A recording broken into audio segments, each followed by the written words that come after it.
During the darkest days of World War II, the fate of the world didn't just depend on soldiers. It also rested on a small group of people whose job was to break a code that was, well, supposedly unbreakable. And their secret weapon? It wasn't a bomb, or a tank, or a spy. It was a puzzle. I know, it sounds completely made up, like something from a movie, but this is 100% true. The British Secret Service, MI6, actually put an ad in a newspaper, a crossword puzzle, to find the masterminds who could help win the war. It was a public challenge, hiding a desperate secret search. So that's the big question, isn't it? How on earth does a word game connect to something as serious as military intelligence? Well, you have to understand, this wasn't your average Sunday crossword. This was a cryptic crossword. The clues themselves are puzzles, they're riddles, and to solve them, it's not about how many words you know. It's about a very specific way of thinking. To really get the connection here, we've got to look at the people who are experts at this stuff. And when you look at the research, you get this fascinating profile. Forget what you think you know about puzzle solvers. This goes way deeper than just being good with words.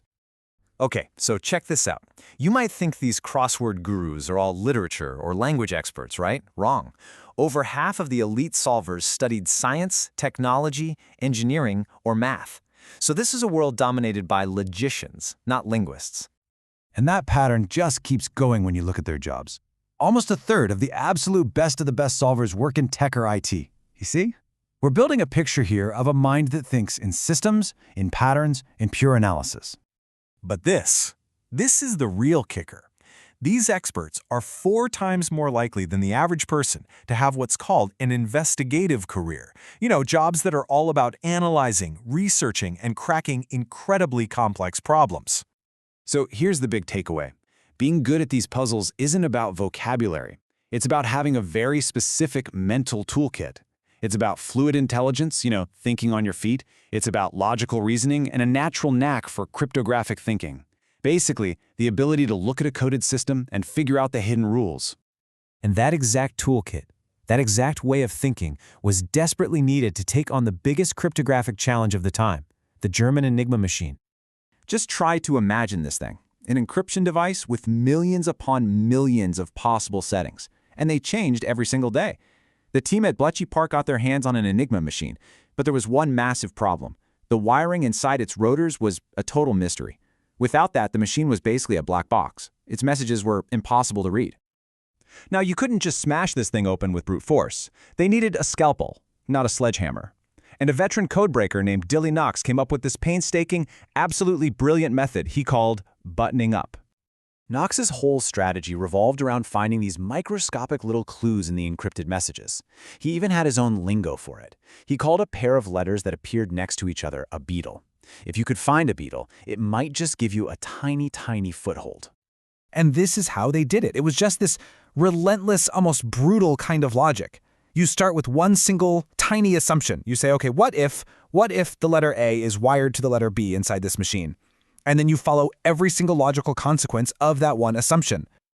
So they'd try it. Hypothesis 1, maybe A is wired to D. They'd follow the chain of logic all the way down the rabbit hole and, bam, it would lead to something impossible, a contradiction. That means the first guess was wrong. Okay, back to square one. So you throw that one out. You try again. Hypothesis 2, what if A is wired to C?